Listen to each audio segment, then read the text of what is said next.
अजून थोडे मागे सर्वांना नमस्कार. अहिल्यानगर जिल्हा परिषद अंतर्गत शिष्यवृत्ती परीक्षा मार्गदर्शन वर्ग मिशन आरंभ अंतर्गत गेल्या एप्रिल पासून सुरू आहे. त्याचाच एक भाग म्हणून आदरणीय मुख्य कार्यकारी अधिकारी आनंदजी भंडारी साहेब यांच्या प्रेरणेतून आणि कर्तव्यदक्ष शिक्षणाधिकारी प्राथमिक आदरणीय भास्कर पाटील साहेब यांच्या प्रेरणेने या मार्गदर्शन वर्गाचं आयोजन केलेलं आहे.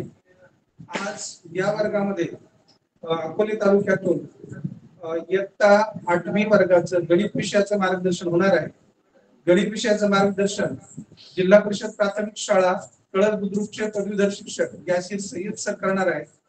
त्यांनी आपल्या मार्गदर्शनाला सुरुवात करावी असं त्यांना मी विनंती करतो.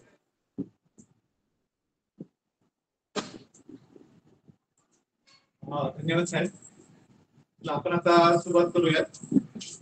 काल तुमचा मराठीचा भाग पूर्ण झालेला होता. आज आपण सुरुवात करूयात गणिताच्या भागाला.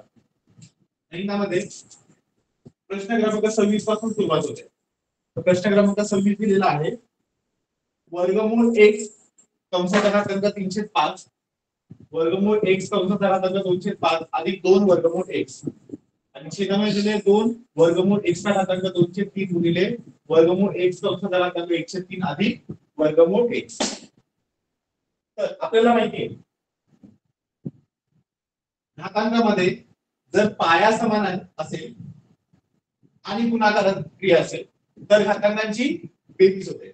उदाहरणार्थ a चा घातांक m गुणिले a चा घातांक n बरोबर आपल्याला मिळतो a चा घातांक m अधिक n बरोबर आहे. तर इथे बघा घातांकाचा पाया जो दिलेला आहे वर्गमूळ x तो समान आहे. क्रिया आहे गुणाकार. तिथे घातांकांची काय होईल बेरीज होईल. इथे छेदामध्ये सुद्धा वर्गमूळ x जो पाया दिलाय तो समान दिलाय. घातांक 203 आणि 103 यांची बेरीज होईल. तर आपल्याला काय मिळेल वर्गमूळ x कंसाचा घातांक घातांकांची बेरीज म्हणजे 305 आणि 205 ची बेरीज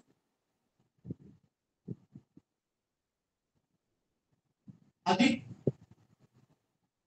2 वर्गमूळ x छेद 2 जसं तसा इथे वर्गमूळ x पाया समान आहे. घातांकांची होईल बेरीज. आपल्याला मिळेल वर्गमूळ x घातांकांची बेरीज 2/3 अधिक 1/3 आणि अधिक वर्गमूळ x हे तसंच. आता इकडे आपण बघितलं घातांकांच्या बेरजेमध्ये इथे छेदामध्ये 5 आहे तर आपण घातांकांची बेरीज करू शकतो. आपल्याला घातांकांची बेरीज केव्हा करता येते जर दोघांचा छेद समान असेल आणि इथे छेदामध्ये सुद्धा दोघांचा छेद समान आहे 3 तर आपल्याला काय मिळेल वर्गमूळ x चा घातांक 3 अधिक 2 5 हे 5 अधिक 2 वर्गमूळ x छेद 2 वर्गमूळ x चा घातांक 2 अधिक 1 3 छेद 3 अधिक वर्गमूळ x. आता इकडे बघा 5 आणि 5 कॅन्सल होईल. इथे पण 3 आणि 3 कॅन्सल होईल. तर शिल्लक राहिले वर्गमूळ x अधिक 2 वर्गमूळ x आणि छेदामध्ये 2 वर्गमूळ x अधिक वर्गमूळ x. आता आपल्याला माहिती आहे वर्गमूळ x अधिक 2 वर्गमूळ x त्यासाठी a अधिक 2a याची बेरीज येते 3. इथे a च्या ऐवजी वर्गमूळ x आला बरोबर आहे. तर वर्गमूळ x अधिक 2 वर्गमूळ x म्हणजे मिळेल आपल्याला 3 वर्गमूळ x आणि छेदामध्ये पण 2 वर्गमूळ x अधिक वर्गमूळ x म्हणजे 3 वर्गमूळ x.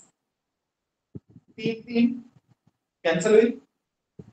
त्यामध्ये कंसामध्ये घातांक काहीच नाही म्हणजे 1 ते कॅन्सल झालं तर एकच शिल्लक राहिला होता.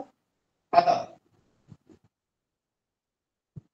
दुसरा नियम a चा घातांक m छेद a चा घातांक n असेल म्हणजे पाया समान असेल आणि भागाकार असेल तर घातांकांची वजाबाकी होते. a चा घातांक n वजा n येतो. इथे पण काय येईल? वर्गमूळ x चा घातांक 1 वजा 1. वर्गमूळ x चा घातांक 1 वजा 1 0. बघा, वर्गमूळ x चा घातांक 0 हे आपल्याला उत्तर मिळालं आहे.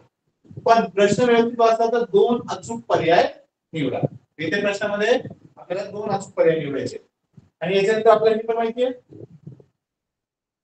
कोणत्याही संख्येचा घातांक जर 0 असेल तर त्याचं उत्तर काय येतं 1. इथे वर्गमूळ x चा घातांक 0 म्हणजे काय येईल 1 1. हे आहे पर्याय क्रमांक 2 मध्ये दिलेला. तर आपल्याला इथे दोन पर्याय बरोबर मिळाले. पर्याय क्रमांक 1 आणि पर्याय क्रमांक 2. समजलं असेल? आता आपण जे इकडे सॉल्व्ह केलं ते सॉल्व्ह करायची गरज सुद्धा नव्हती.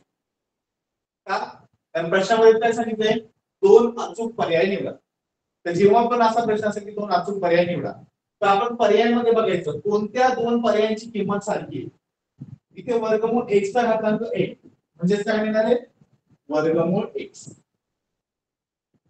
3 वर्गमूळ x तो जसं तसा आहे 3 वर्गमूळ x. इथे काही इन्फॉर्मेशन आपण इथे वर्गमूळ x चा घातांक 0 कोणत्याही संख्येचा घातांक 0 असला तर किंमत असते 1 आणि इथे तर डायरेक्टली किंमत 1च दिलेली आहे. तर पर्याय क्रमांक 1 मध्ये पण 1 आहे आणि पर्याय क्रमांक 2 मध्ये पण किंमत किती दिली आहे 1. म्हणजे पर्याय क्रमांक 1 आणि पर्याय क्रमांक 2 ची किंमत सारखी येते. दोन अचूक पर्याय निवडा सांगितले होते म्हणजे पर्याय क्रमांक 1 आणि पर्याय क्रमांक 2 आपल्याला उत्तर मिळाले. सर्वांना समजलं असेल? आता जाऊया प्रश्न क्रमांक 27 वर. प्रश्न क्रमांक 27 आहे संख्या रेषेवर m बिंदूचा निर्देशक 2/3 आहे. बिंदू m व बिंदू n मधील अंतर 3 एकक असेल तर n बिंदूचे निर्देशक किती? त्यांनी दिली आहे संख्या रेषा.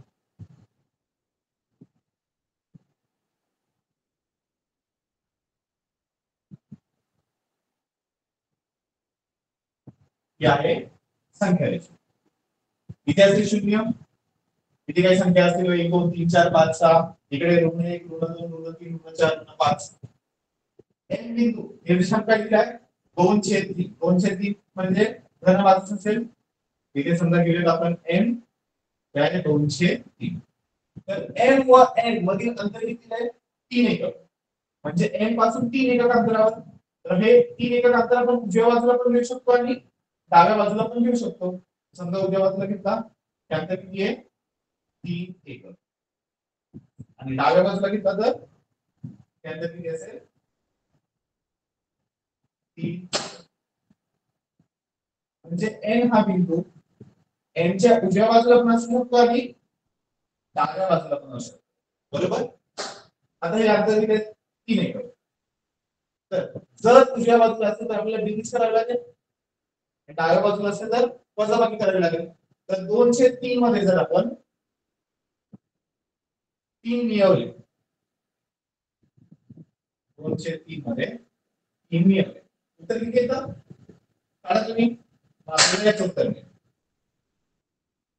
आणि 2/3 मधून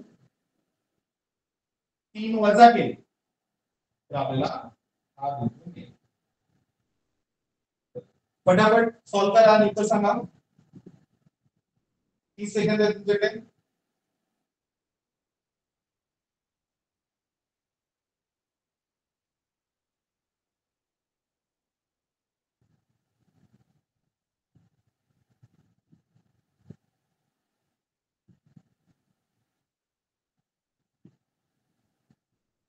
पहिलं उत्तर मिळालं असेल याचं उत्तर येतं धन 3×11 3.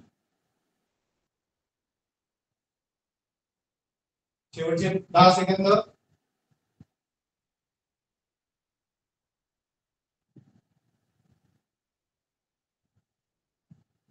हे वजाबाकी 3×2 वजा 9 ऋण 7/3. आपल्या दोन पर्याय जे अचूक किती मिळाले दोन अचूक पर्याय. एक आहे धन 11/3 दुसरा आहे ऋण 7/3. म्हणजे इथे सुद्धा पर्याय क्रमांक 1 आणि पर्याय क्रमांक 2 बरोबर आहे. समजलं असेल? काही कंच काम लिहायचं असेल तर लिहून घ्या किंवा स्क्रीनशॉट काढू शकता तुम्ही फोनमध्ये आणि काम लवकर होईल.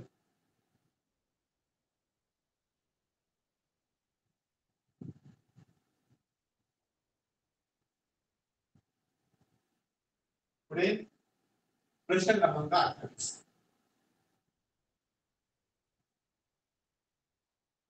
प्रश्न क्रमांक 28 काय?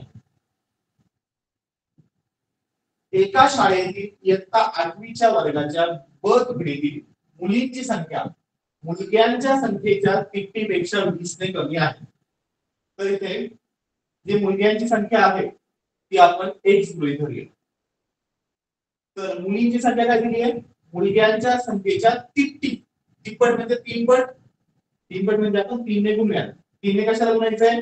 मुलग्यांच्या संख्येला. मुलग्यांची संख्या किती आहे? x. तर 3x आहे. तिप्पटीपेक्षा 20 ने कमी आहे. कमी म्हणजे बेरीज की वजाबाकी? वजाबाकी बरोबर वजा. किती ने? 20 ने कमी. वजा 20.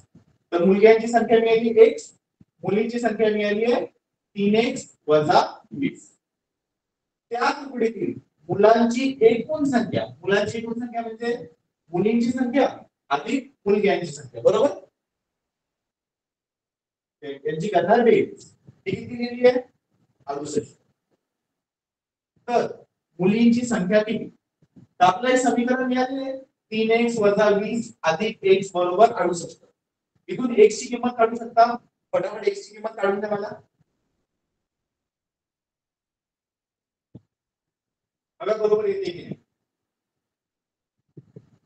ज्यांना नसेल समजत 3x अधिक x 4x. 20 इकडे वजा आहे इकडे जाऊन अधिक होईल. 4x मिळेल 68 अधिक 20 म्हणजे 4x बरोबर 68 अधिक 20 88. 4 इकडे गुणिले तिकडे जाऊन भागिले होणारच आहे.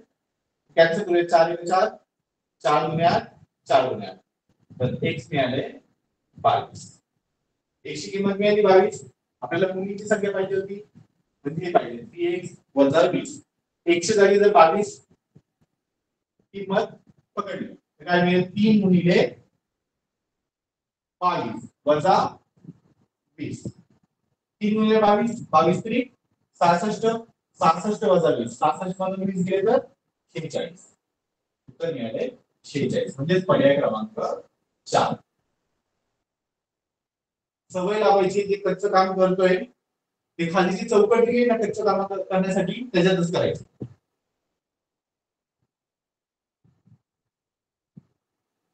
समजलं असेल सगळ्यांना? पुढे जाऊयात. प्रश्न क्रमांक 29. खालील विधाने वाचून योग्य पर्याय निवडा. तर पहिला काय? पहिलं विधान काय दिलं?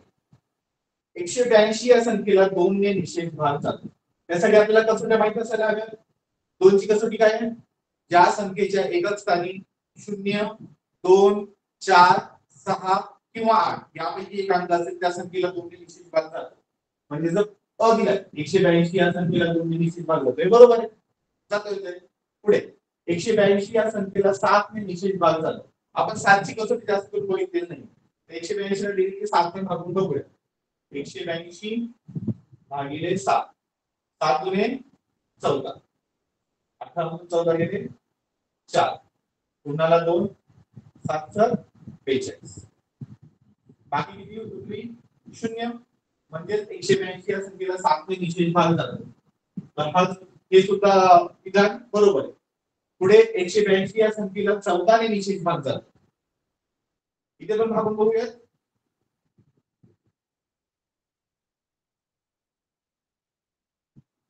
आणि बरोबर होतो 182 ला 14 ने भागूया. 14 एक 14 18 मधून 14 गेले 4 पूर्ण आला 2 14 त्रिक 42 42 होता 42 बाकी उरली 0 म्हणजे 182 या संख्येला 14 ने निषेध भाग जातो. बरोबर. तर केवळ अ बरोबर आहे का? नाही. त्याच्यावर ब आणि क पण बरोबर आहे. म्हणजे पहिला पर्याय चुकीचा आहे. केवळ ब बरोबर आहे का? नाही. पर्याय क्रमांक 3 दिलाय की ब चूक आहे. ब चूक दिलाय का? नाही. ब तर बरोबर आहे. म्हणून अ ब आणि क तिन्ही पण विधान बरोबर होते. तर चौथा पर्याय दिलाय अ ब क बरोबर. म्हणजे ते चौथा पर्याय बरोबर आहे. खूप सोपा प्रश्न होता. ऍक्च्युली 5वीच्या लेवलचा प्रश्न दिला होता. पुढे जाऊया प्रश्न क्रमांक 30 वर. बघा इथे स्पेस फॉर रफ वर्क दिले ना, हे आपलं कच्चं काम करण्यासाठी जाणार असते. हे तुम्हाला स्कॉलरशिपच्या पेपरला सुद्धा असेल हे झालं. आता हे वर्गमूळ शोधताना असं समजायचं की पॉईंट नाहीच आहे. पॉईंट बद्दल आपण नंतर विचार करू. तर वर्गमूळ 1.96 चा वर्गमूळ. तर पॉईंट जर नसेल तर संख्या कोणती होते? 196. 196 चा वर्गमूळ काय आहे? 196 कशाचा वर्ग आहे? 14 चा. तर 196 चा वर्गमूळ 14 होईल. बरोबर. आता इथे वर्गमूळच्या आतमध्ये जी संख्या होती म्हणजे पॉईंट नंतर किती संख्या आहेत? किती अंक आहेत? 2 अंक आहेत. तर जेव्हा आपण वर्गमूळ काढतो त्याचे निम्मे अंक पाहिजे. तर 2 चे निम्मे 1 म्हणून 1.96 चा वर्गमूळ काय झाला? 1.4. इथे पॉईंट जर तुम्ही धरला की नाहीच आहे तर संख्या बनते 225. 225 चा वर्गमूळ 225 कशाचा वर्ग आहे? 25. 15 चा. बरोबर. इथे दिल्या आधी इथे दिल्या आधी 15 चा वर्ग आहे 25. 225. 225 चा वर्ग काय झाला? 15. इथे पॉईंट नंतर किती अंक होते? 2. तर त्याच्या वर्गमूळमध्ये 2 च्या निम्मे एकच अंक असेल. उत्तर मिळाले 1.5. आधी 289 कशाचा वर्ग आहे? सॉरी 289 कशाचा वर्ग आहे? 17 चा. बरोबर. 289 चा वर्गमूळ 17. पॉईंट द्यायचा आहे. हे बघा पॉईंट नंतर किती अंक आहेत? 2. त्याच्या वर्गमूळमध्ये 2 च्या निम्मे 1. तर 2.89 चा वर्गमूळ काय झालं? 1.7. आता हा वर्ग कशाचा आहे? 2116. ते वर्गमूळ शोधण्यासाठी बघा आपण डिरेक्टली शोधू शकतो. आता आपण जर असं अजून केलं की पॉईंट नाहीच आहे तिथे. असं गृहीत धरलं की पॉईंट नाहीच आहे. तर संख्या कोणती होते? 2116. बरोबर. याच्या आधीच आपल्याला वर्गमूळ माहिती आहे. पूर्ण वर्ग संख्या माहिती आहे. 1600 जो की वर्ग आहे 40 चा. बरोबर. मग 2116 हा 40 पेक्षा मोठ्या संख्येचा वर्ग असणार आहे. बरोबर. आणि एका स्थानिक संख्या किती दिली त्यांनी? 6. मग कोणत्या संख्येच्या वर्गाचे एकक स्थानी 6 असतो? 6च्या 40 पेक्षा मोठी म्हणजे 46. आपण 46 चा वर्ग बघूयात. 46 चा वर्ग तुम्हाला आठवत असेल आपण शॉर्टकटने कसं शोधतो? इथे 4 चा वर्ग 16, 6 चा वर्ग 36. आणि हे जे 3 अंक दिसतात इथे 4, 6 आणि 2 यांचा गुणाकार करायचा. 4 चा 24. 24 दुने 48. इथे क्रॉस एकक स्थानी क्रॉस आणि हा 48. 6 आणि यांची बेरीज करूया. 6 चा 7 3 आणि 8 11. हात चालले 6 आणि 4 6 आणि 1 11. परत हात चालले 1 आणि 1 2. 2116. 46 चा वर्ग काय आहे? 2116. म्हणजे 2116 चा वर्गमूळ काय होणार आहे? 46. इथे कशी 46? आता पॉईंट द्यायचा आपल्याला बघा. पॉईंट नंतर किती अंक आहेत? 1 2 3 4 5 6. 6 चे निम्मे 3. मग त्याच्या वर्गमूळमध्ये पॉईंट नंतर 3 अंक पाहिजे. पहिले तर 2च अंक आहेत. मग तो तिसरा अंक आपण घेऊया 0. म्हणजे नंतर 0.046. 0.002 चा वर्गमूळ मिळाला 0.046. आता वर अंशामध्ये करूयात बेरीज. 7 आणि 5 12. 12 आणि 4 16. हे पॉईंट नंतरची बेरीज नाही. हातचा आला 1 आणि 1 2 1 3 आणि 1 4 मिळाले 4.6. छेद 0.046. आता इकडे बघा डेसिमल पॉईंट आपण शिफ्ट करूया. त्यासाठी खाली छेदामध्ये डेसिमल पॉईंट नंतर किती अंक आहेत? 3 अंक आहेत. वर पण आपल्याला डेसिमल पॉईंट 3 डिजिट राईटला शिफ्ट करावा लागेल. इकडे बघा आपण 3 डिजिट राईटला शिफ्ट करतोय, 3 डिजिट उजवीकडे त्याला शिफ्ट करतो. 1 2 आणि 3 मिळालं 46. इकडे एकच आहे, बाकी दोन अंकच नाहीयेत, म्हणजे बाकी दोन अंक काही मिळणार आपण 0. पुढे 46 एक 46, 46 एक 46 आणि पुढे 2 उत्तर किती मिळालं? 100. 100 मध्ये किती शून्य आहेत? 2 शून्य आहेत. त्याच्यामुळे त्याला काय लिहू शकतो आपण? 10 चा घातांक 2. कुठे दिलंय? पर्याय क्रमांक 1. 10 चा घातांक 2.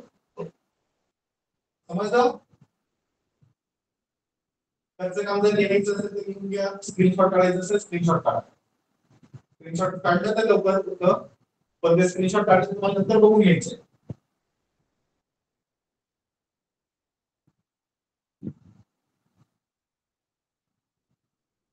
जाऊयात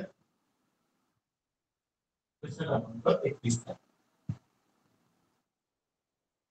खालील आकृतीत रेषा AB समांतर आहे रेषा CD ला. रेषा AB आणि रेषा CD या समांतर आहेत. असून रेषा PR ही छेदिका आहे. PR काय आहे? छेदिका आहे. जी रेषा AB ला P या बिंदूमध्ये आणि रेषा CD ला R या बिंदूमध्ये छेदते. आंतरकोनांच्या एका जोडीचे कोन दुभाजक. आता त्याचे आंतरकोन दोन आंतरकोनांच्या जोड्या असतात, एक डाव्या छेदिकेच्या डाव्या बाजूला आणि एक छेदिकेच्या उजव्या बाजूला. तर ज्या उजव्या बाजूला जे जोड्या आहेत त्या जोडीचे कोन दुभाजक, हे कोन दुभाजक काढले. P या बिंदूमध्ये छेदतात. हा बिंदू आहे P इथे छेदतात. तर कोन PTR चे माप किती? आपल्याला कोन PTR चे माप काढायचे. यासाठी आपल्याला माहिती आहे जेव्हा दोन रेषा समांतर असतात आणि एक छेदिका असते तर आंतरकोनांची जोडी ही एक परस्परांचे पूरक कोन असतात, म्हणजे त्यांची बेरीज किती असते? 180 अंश. म्हणजे कोन BPR हा पूर्ण कोन आणि कोन PRD हा पूर्ण कोन, यांची बेरीज किती असेल? 180 अंश. जर आपण हा कोन घेतला 2x गृहीत धरला आणि हा कोन 2y गृहीत धरला, ठीक आहे? तर 2x अधिक 2y किती झालं? 180. तर प्रश्नामध्ये काय दिलं होतं? आंतरकोनांच्या एका जोडीचे कोन दुभाजक. कोन दुभाजक म्हणजे या कोनाला दोन समान मापांमध्ये विभागणार. तर हा जर पूर्ण 2x आहे तर त्याचा हा नियम किती होईल? x. हा जर पूर्ण 2y हा किती होईल? y. समजलं? तर इथे 2x अधिक 2y बरोबर 180 अंश. सगळ्यांना 2 ने भागूया. छेद 2 छेद 2 छेद 2. 2 कॅन्सल 2 कॅन्सल, x अधिक y बरोबर 2 ने भागलं तर मिळालं 90. 90 अंश. आता हा जो त्रिकोण आहे, त्रिकोण PTR मध्ये कोनांच्या मापाबद्दल कोणता गुणधर्म माहिती आपल्याला? त्रिकोणाच्या तीनही कोनांची मापांची बेरीज 180 अंश असते. म्हणजे हा x अधिक हा y अधिक हा कोन, त्याचं नाव आहे PTR. कोन PTR याची बेरीज किती आहे? 180 अंश. त्यातलं बघा आपल्याला x अधिक y माहिती आहे 90. तर या x अधिक y ची बेरीज काय लिहू शकतो? 90 अंश अधिक कोन PTR बरोबर किती मिळाले? 180 अंश. 90 अंश इकडे बेरीज आहे, एकदम वजा बाकी होईल. तर कोन PTR मिळाला 180 वजा 90 म्हणजे 90 अंश. कोन PTR चं माप किती झालं? 90 अंश. समजलंय? स्क्रीनशॉट काढायचा असेल स्क्रीनशॉट काढा किंवा लिहायचं असेल लिहून घ्या. त्याचं काम स्कॉलरशिपच्या परीक्षेमध्ये कच्चं काम खूप इम्पॉर्टंट आहे. उत्तर काय आहे त्यापेक्षा महत्त्वाचं काय आहे? उत्तर कसं आलं आहे.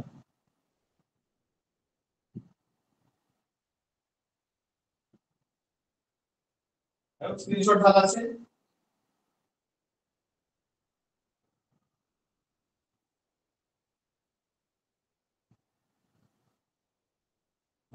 उत्तर किती आले 90 पर्याय क्रमांक 4 90.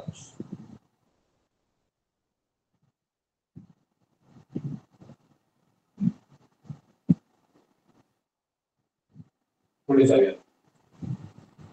प्रश्न क्रमांक 22. साखरेचा दर 25% वाढला त्यामुळे खप 15% कमी झाला तर शेकडा नफा किंवा शेकडा तोटा किती झाला. आता या प्रश्नाला आपण दोन पद्धतीने सोडवू शकतो. ठीक आहे. पहिली पद्धत बघा ती थोडीशी लेंथी आहे पण सोपी आहे. ठीक आहे. साखरेचा दर जो आहे तो आधी समजा 100 रुपये होता. आधी किती होता रुपये 100 आणि जो खप आहे ती आधी होती 100 किलो.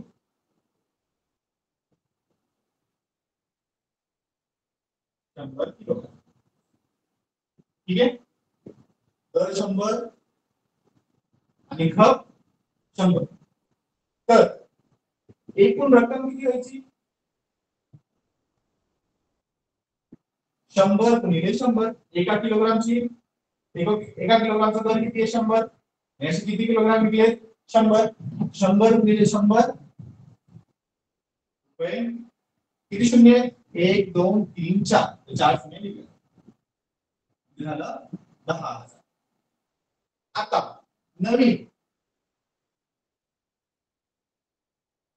दर काय सांगितलं त्यांनी दर 25% वाढला.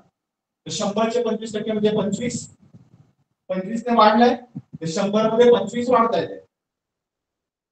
100 मध्ये 25 वाढले तर 125 आणि खप काय होतोय 15% ने कमी होतोय. 15% म्हणजे 100 साठी 15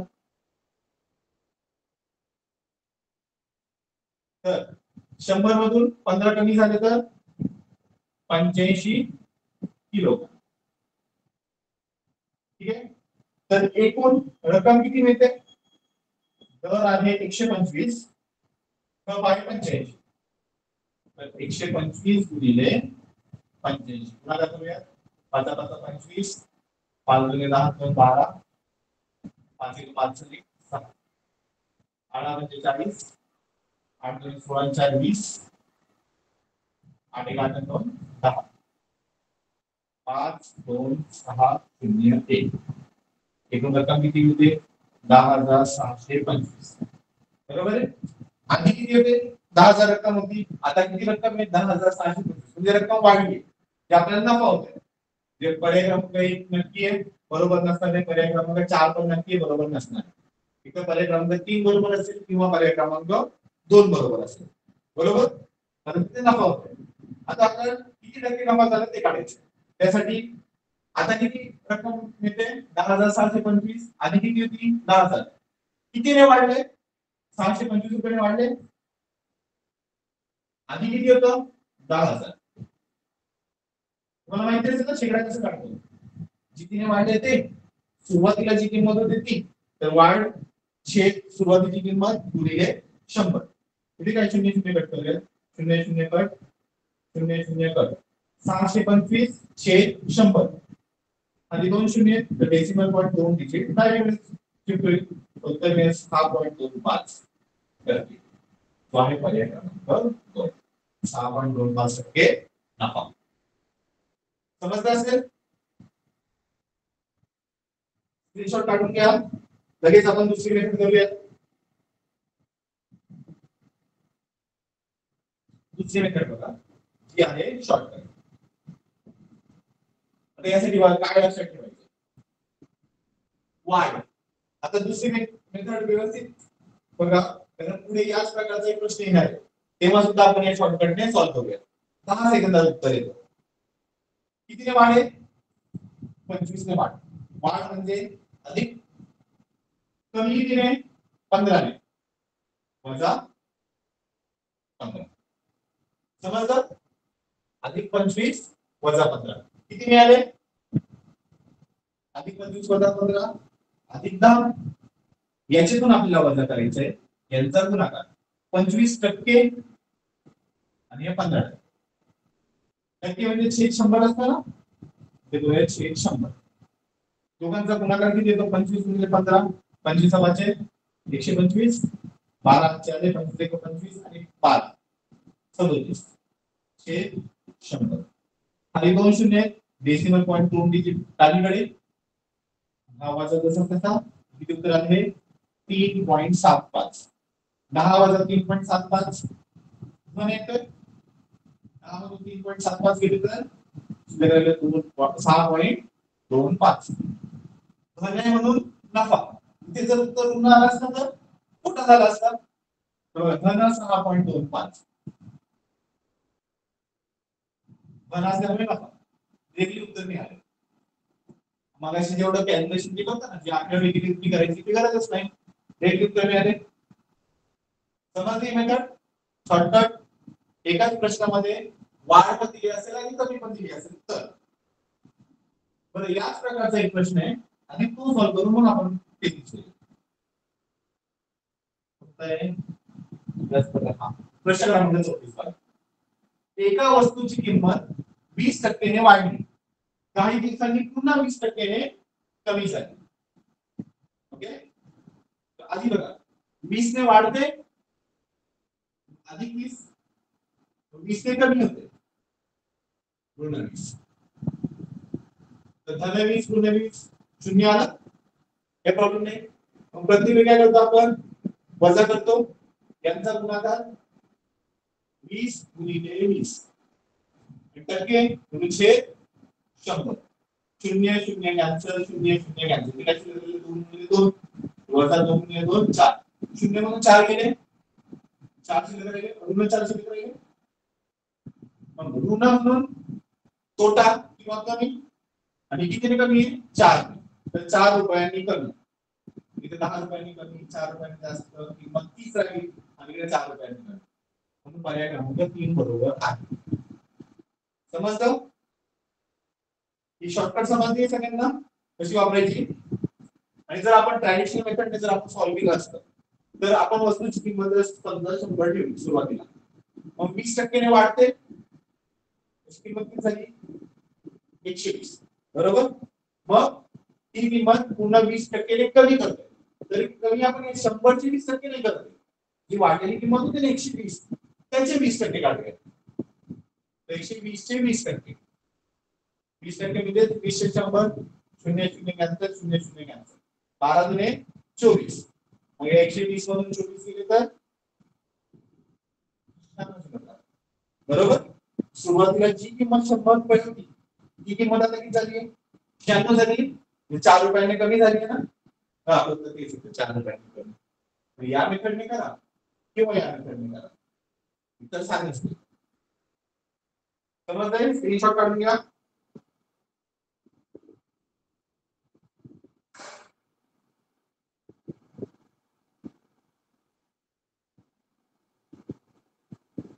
आता एक प्रश्न क्रमांक 33 वर. खूप सोपा प्रश्न आहे. थोडंसं छोटे अक्षर आहे, सोपं.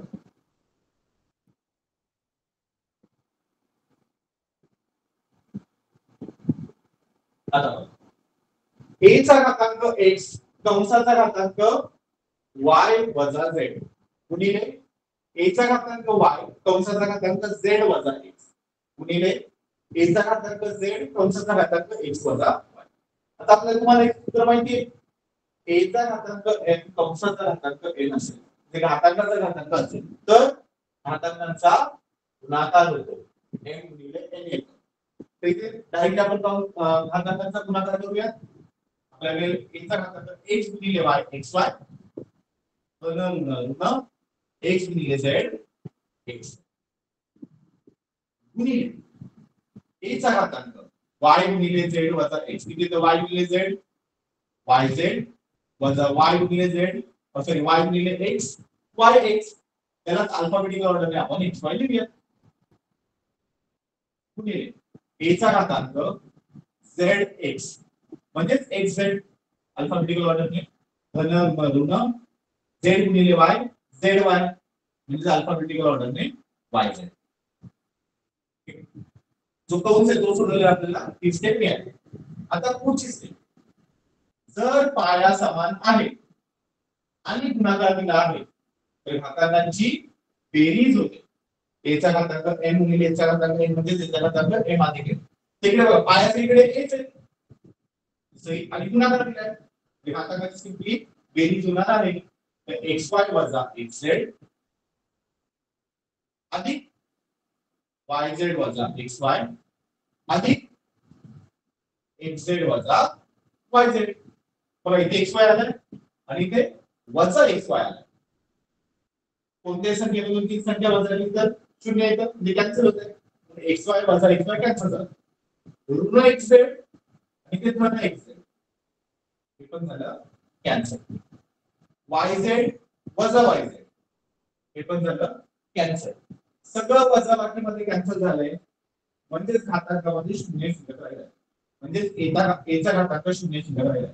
तिला एवढे पाहिजे इथे एचा घातांक xyz आहे, इथे एचा घातांक 1 आहे, इथे शून्य दिलेले आणि इथे फक्त 1 दिले. जे डिरेक्टली या फॉर्म मध्ये कुठेच उत्तर दिलेलं नाही. तर आपल्याला माहिती कोणत्याही संख्येचा घातांक जर शून्य असेल तर उत्तर 1 येतं. म्हणून इथे उत्तर मिळालं पर्याय क्रमांक 3. उत्तर आहे 1. समजलं असेल. इथे घातांकांचे दोन गुणधर्म वापरले.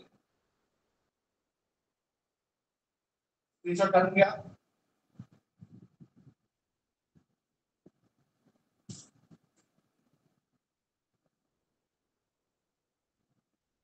झालं असेल. पुढे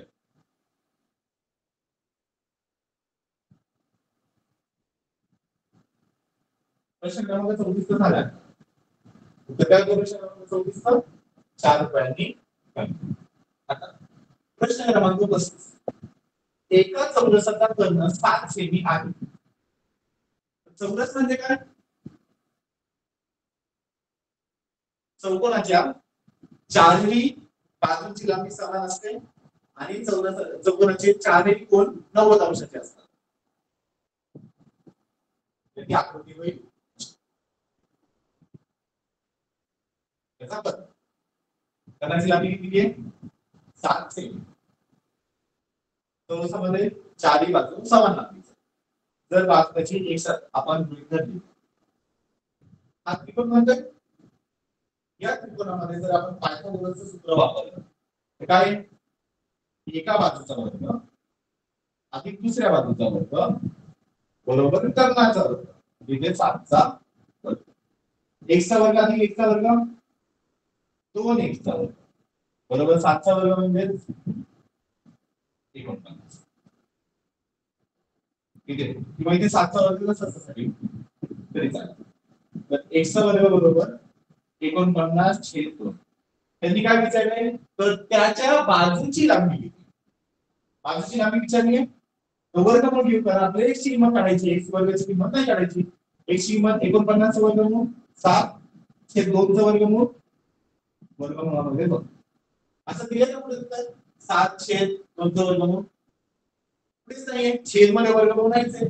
जर असं असेल पुढे छेद मध्ये वर्गमूळ नाही दिले आणि आपल्याला उत्तरामध्ये छेदामध्ये वर्गमूळ येते तर काय करायचं? जे वर्गमूळ दिले ना त्यानेच गुणाकार आणि भागाकार करायचा. जे वर्गमूळ 2 छेद वर्गमूळ उत्तर काय आहे? 7 गुणिले 2 चा वर्गमूळ म्हणजे 7 वर्गमूळ 2 आणि छेदामध्ये 2 चा वर्गमूळ गुणिले 2 चा वर्गमूळ. तर त्याच संख्येला जर आपण त्याच संख्येने गुणतोय तर त्या संख्येचा वर्ग येतो. आपल्याला माहिती ना a गुणिले a म्हणजे काय? a चा वर्ग. तर इथे वर्गमूळ 2 गुणिले वर्गमूळ 2 म्हणजे वर्गमूळ 2 चा वर्ग. तर आपण इथे वर्गमूळ पण घेतोय वर्ग पण घेतोय. अर्थ आहे का काही? त्याच संख्येचं वर्गमूळ पण घ्यायचा आणि वर्ग पण घ्यायचा. तर तेच निघाले. उत्तर छोटा मिळालं 7 चा वर्गमूळ 7 वर्गमूळ 2 छेद 2. इथे वर्गमूळ वर्ग दोन्ही घ्यायचं झालं. 2 ने जर 7 ला म्हणलं तर 1 बे 3.5 7 चा आणि मग 3.5 उत्तर 3.5 2 चा वर्ग. दिलेला पर्याय क्रमांक 2 होतो. उत्तर काय मिळालं? पर्याय क्रमांक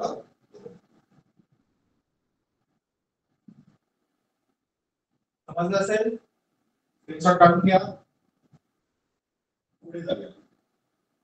प्रश्न क्रमांक 36.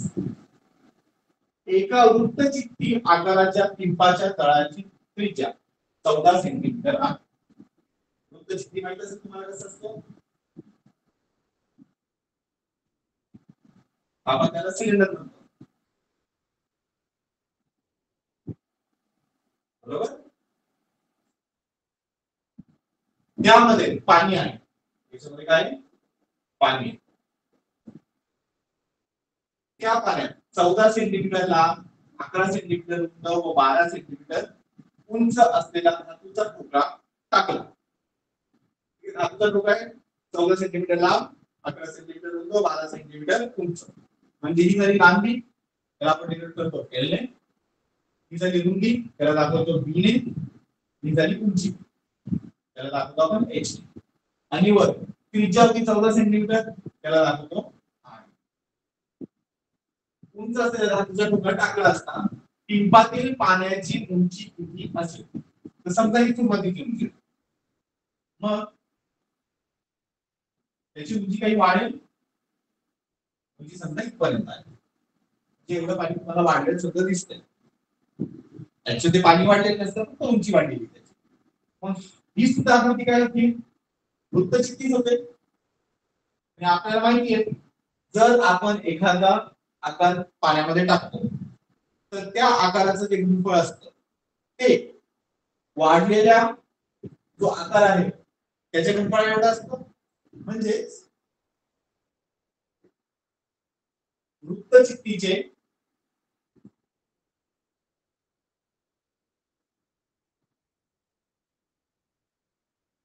वाढलेले घनफळ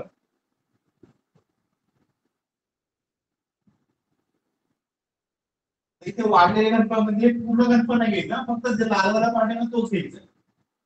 वाढून एकूण किती झाले ते नाही घ्यायचं, कितीने वाढले तेच घ्यायचं. बरोबर. त्या कोकणाची इष्टिकाची किंमत आपण त्यातून काय म्हणतो इष्टिकाची. इष्टिकाची त्रिज्या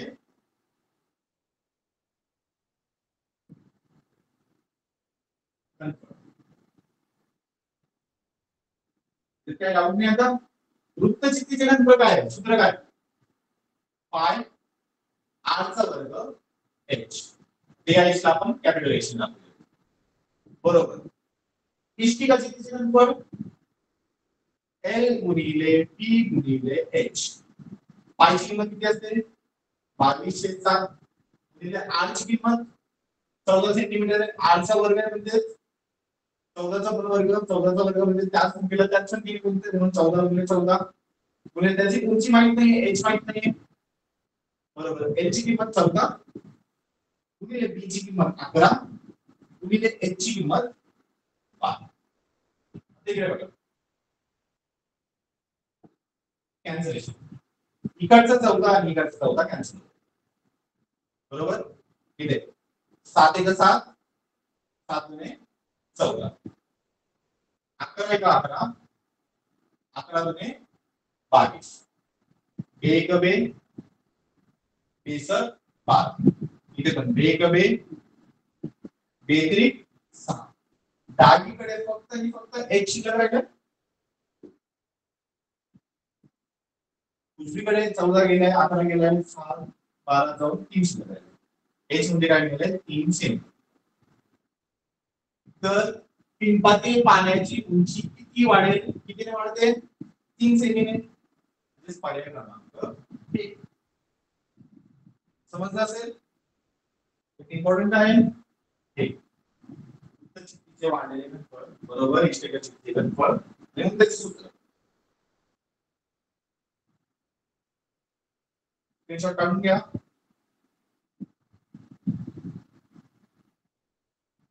पुढे जाऊया. प्रश्न क्रमांक 37. एका कोनाचा पूरक कोन व कोटिकोन यांचे गुणोत्तर 13:4 आहे. ठीक आहे. आपल्याला माहिती जेव्हा आपण गुणोत्तर दिलं असतं तेव्हा आपण एक सामायिक गुणक घेतो. मग जो पूरक कोण आहे तो सामायिक गुणांक समजा आपण x घेतलाय तर तो काय होईल 13x आणि कोटी कोण काय होईल 4 होईल सॉरी 4x 13x आणि कोटी कोण 4x तर पूरक कोण मिळाला 13x कोटी कोण मिळाला 4x आता आपल्याला माहिती आहे पूरक कोण कोणत्याही एका कोणाच्या पूरक कोण आणि कोटी कोणामध्ये काय रिलेशन असतं काय संबंध असतो कोणत्याही कोणाच्या पूरक कोण व कोटी कोण यांची वजाबाकी 90 अंश असते तर 13x + 4x किती मिळेल 90 अंश 13 मधून 4 गेले शिल्लक राहिले 9 9x बरोबर 90 अंश म्हणजे x ची किंमत मिळाली आहे 10 अंश x ची किंमत 10 आहे तर कोटी कोण काय झाला त्याचा कोटी कोण झाला 4 गुणिले x गुणिले 4 गुणिले 10 बरोबर 40 अंश 40 अंश पण 40 अंश हे उत्तर बरोबर नाही कारण प्रश्न त्यांनी कोटी कोण नाही विचारला त्यांनी प्रश्न काय विचारलाय तर त्या कोणाचे माप कोणत्या कोणाच्या कोटी कोणाचा माप 40 अंश असतो 90 मधून किती वजा केले तर 40 मिळतात 50 90 मधून 40 वजा केले तर 50 म्हणून पर्याय क्रमांक 2 कोटी कोण 40 अंश आहे तर कोण किती असेल 90 मधून 40 वजा करेल 90 अंश वजा 40 अंश म्हणजे 50 अंश पर्याय क्रमांक 2 बरोबर आहे समजलं असेल हा गुणधर्म खूप इम्पॉर्टंट आहे कोणत्याही कोणाच्या पूरक कोण आणि कोटी कोण यांमधील फरक 90 अंश असतो म्हणजे त्यांची वजाबाकी 90 अंश केली पूरक कोण वजा कोटी कोण बरोबर 90 अंश आणि याची दुसरी पद्धत पण आहे जर आपण कोण जर x घेतला तर त्याचा पूरक कोण किती होईल 180 वजा x याचा कोटी कोण किती होईल 90 वजा x त्याचा गुणोत्तर म्हणजे 180 वजा x छेद 90 वजा x बरोबर 13/4 मग याला सोडवावं लागेल क्रॉस मल्टिप्लाय केलं तर 4 इकडे भागिले दिले जाऊन गुणिले होईल 90 वजा x इकडे भागिले दिले जाऊन गुणिले मग x ची किंमत काढावी लागेल तेव्हा सुद्धा उत्तर 50 येईल कोणत्याही पद्धतीने सोडवा तुम्ही उत्तर सारखंच असेल पण ही पद्धत जास्त सोपी आहे त्याला आकडेवारी कमी आणि लवकर पण सॉल्व्ह होईल स्क्रीनशॉट काढून झाला असेल पुढे जाऊया प्रश्न क्रमांक 38 प्रश्न क्रमांक 38 हा खूप सोपा प्रश्न आहे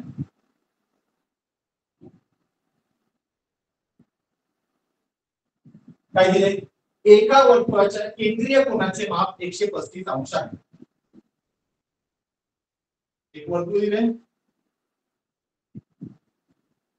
त्याच्या केंद्रीय कोनाचे माप किती दिले 135 अंश तर त्या कोनाच्या संगत विशाल कंसाचे माप किती असेल आता बघा 135 आहे आपल्याला माहिती आहे वर्तुळात एकूण पूर्ण कोन किती असतो 360 अंशाचा असतो त्यातील हा लघु कंस किती झाला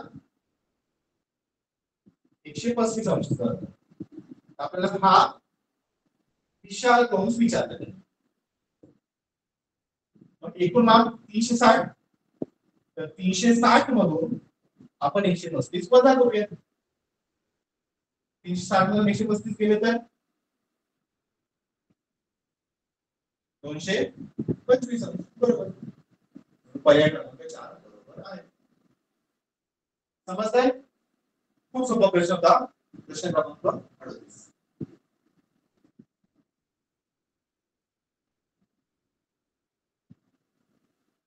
स्क्रीनशॉट काढून झाला असेल आपण जाऊया पुढे प्रश्न क्रमांक 39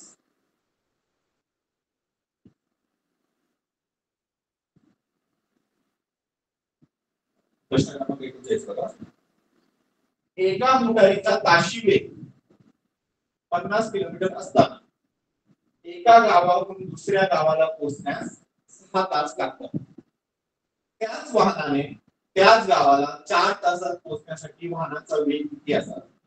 तर अंतर समान आहे, वेग आणि वेळ दिले. आपण वेग वाढवला तर वेळ कमी लागेल, बरोबर, आणि वेळ वाढवली तर वेग कमी असेल. म्हणजे एक गोष्ट आपण वाढवते तर दुसरी गोष्ट कमी होते, त्यालाच आपण म्हणतो व्यस्त प्रमाण. तर व्यस्त प्रमाण मध्ये काय असतं, गुणाकार जो असतो तो समान असतो. x2 दिले y2. तर पहिले याच्यात बघा, एका मोटारीचा ताशी वेग 50 किलोमीटर असतात, म्हणजे 50 गुणिले एका गावाहून दुसऱ्या गावाला पोहोचण्यास 6 तास लागतात. असाला वेग, असाला वेळ, ही झाली वेळ, टाइम, बरोबर. त्याच वाहनाने त्याच गावाला 4 तासात वेळ दिली 4 तास.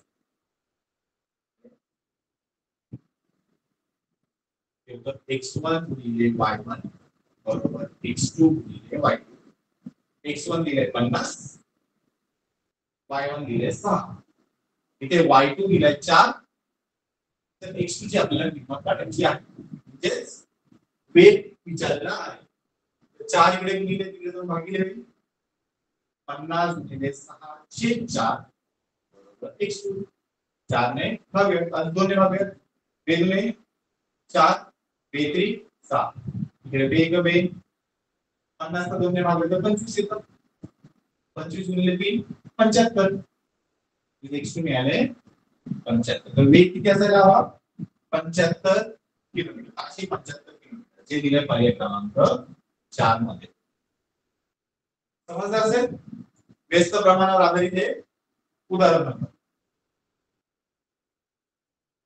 स्क्रीनशॉट काढून झाला असेल, मग राहिला आपला एकच प्रश्न.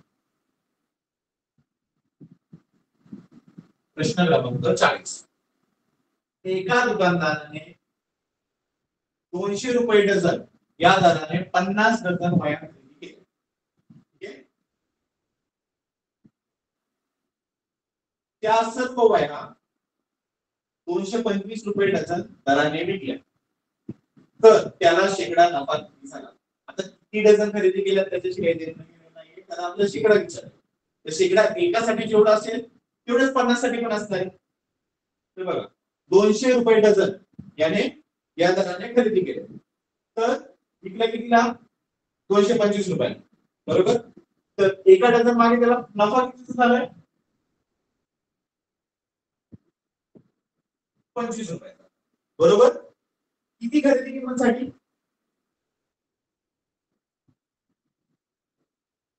200 रुपये खरेदी किंमत. तर आपल्याला त्यांनी विचारलं शेकडा नफा. शेकडा नफा म्हणजे काय असतं? 100च किती असेल, बरोबर. म्हणजे खरेदी किंमत जर 100 असती तर नफा किती झाला असता? तर बघा, 200 चे निम्मे झाले 100, मग इकडे नफा सुद्धा काय करूयात? 25 च्या निम्मे करूयात. 25 चे निम्मे 12.5. 12.5 मध्ये आले पर्याय क्रमांक 3 मध्ये. त्याला शेकडा नफा किती झाला? 12.5%. पर्याय क्रमांक 3. समजलंय? आणि तुमची जी रेग्युलर वाली मेथड आहे त्याने काय करणार? एका डझन साठी 200 रुपये, 50 डझन साठी शोधणार. 50 गुणिले 2000, 200 किती? 50 मध्ये 100 आणि पुढे 200, म्हणजे 10,000 खरेदी किंमत झाली. विकतोय किती आहे? 225. कसे 50 किती होती ते काढणार, मग नफा काढणार, विक्री किंमत मायनस वजा खरेदी किंमत, त्याच्यात शेकडा नफा काढणार. नफा छेद खरेदी किंमत गुणिले 100. ते तसं सुद्धा केलं तरी उत्तर 12.5 देणार आहे. सगळ्यांना समजलं हे? स्कॉलरशिप मध्ये कमी वेळेत आपले प्रश्न सोडवायचे असतात, अशी शॉर्टकट वापरावी लागते. प्रश्न क्रमांक 40 मध्ये स्क्रीनशॉट काढून झालाय.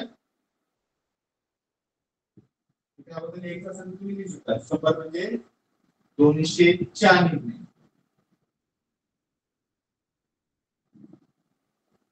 आणि ते 12.5 कुठून आले? 25 च्या निम्मे. खरेदी किंमत मध्ये निम्म गेले तर नफ्यामध्ये सुद्धा निम्म गेले. 25 च्या निम्मे 12.5 उत्तर आले 12.5. समजलं असेल 40 प्रश्नापर्यंत पूर्ण संपलंय. समजलंय? आता 40 प्रश्नापर्यंत पूर्ण झालेले आहे. आता उद्या आपण प्रश्न क्रमांक 41 पासून पुढे सोडूया. उद्या प्रश्न क्रमांक 41 ते 60 पर्यंत करायचंय आणि परवा प्रश्न क्रमांक 61 पासून 75 पर्यंत करूया. जी आपली प्रश्नपत्रिका पूर्ण होऊन जाईल. आशा आहे सगळ्यांना सगळे प्रश्न समजले असतील. ज्याचे शॉर्टकट आपण डिस्कस केले ते बहुतेक जणांना आधीपासून माहित असतील. माहित नसतील तर आज समजले असतील. आणि पुढे तुम्ही जेव्हा केव्हा प्रश्नांचा सराव कराल तेव्हा त्या शॉर्टकटचा वापर करा. ज्यांना ते शॉर्टकट माहित नव्हते त्यांनी काढा पुस्तक शोधा तुमचं. त्या पुस्तकामध्ये जिथे पुढे कमी जास्त प्रश्न असतील तिकडे ते शॉर्टकट वापरा. आपण कमी जास्त मध्ये शॉर्टकट वापरलाय. इथे व्यस्त प्रमाणामध्ये वापरलाय. शेकडा काढताना शॉर्टकट वापरलाय. पूरक कोटी पण यांची वजाबाकी 90 अंश असेल तो गुणधर्म वापरलाय. तो शॉर्टकट झाला तिकडे. इथे सुद्धा जर कर्ण दिला असेल ना तर बाजू शोधण्यासाठी याच्यासाठी शॉर्टकट बघा.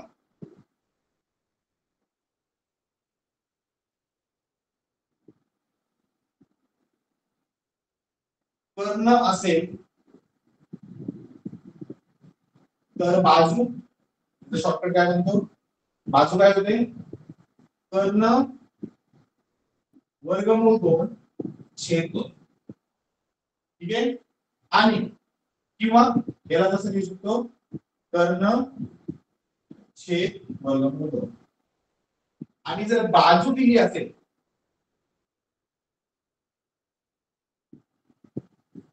तर कर्ण शोधायचा असेल तर कर्ण होतो बाजू गुणिले 2चा वर्ग.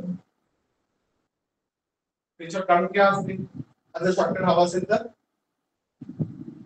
कर्ण असेल तर बाजू बरोबर कर्ण वर्गमूळ 2 छेद 2 म्हणजे कर्ण छेद वर्गमूळ 2 आणि बाजू असेल तर कर्ण बरोबर बाजू गुणिले वर्गमूळ 2. तर इथे आपण शॉर्टकट वापरलाय. त्याच्यानंतर हे वाढणं आणि कमी इथे शॉर्टकट वापरलाय. 33 मध्ये सोडवलं होतं फक्त शॉर्ट मध्ये सोडवलंय. इथे वाढ कमी इथे या आकृतीमध्ये बघा जेव्हा या रेषा समांतर असतात आणि आपण कोन दुभाजक काढतो तेव्हा जो नवीन कोन तयार होतो ना कोन दुभाजकांनी त्याचं मग प्रत्येक वेळी 90 अंश असतं. ठीक आहे.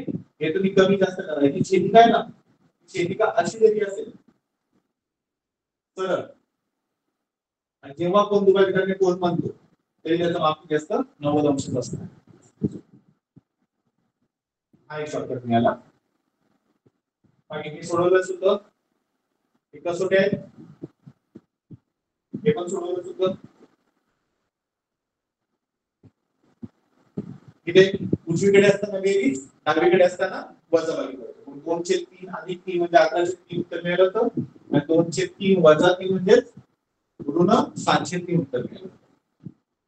आणि जेव्हा दोन पर्याय बरोबर असतील तेव्हा बघायचं पर्यायांमध्ये कोणत्या दोन पर्यायांची किंमत सारखी येते. आता इथे तसं नव्हतं. 27 प्रश्नामध्ये तसं नव्हतं. कोणत्याच दोन याची किंमत सारखी नव्हती म्हणून आपल्याला सोडवावं लागलं. उजवीकडे बेरीज केली डावीकडे वजाबाकी. पण प्रश्न क्रमांक 36 मध्ये हे पूर्ण सोडवायची ऍक्च्युअली गरज नव्हतीच आपल्याला. आपण डायरेक्टली बघितलं कोणत्या दोन पर्यायांची बेरीज कोणत्या दोन पर्यायांची किंमत सारखी येते. ठीक आहे. अशा सगळ्यांना समजलं असेल.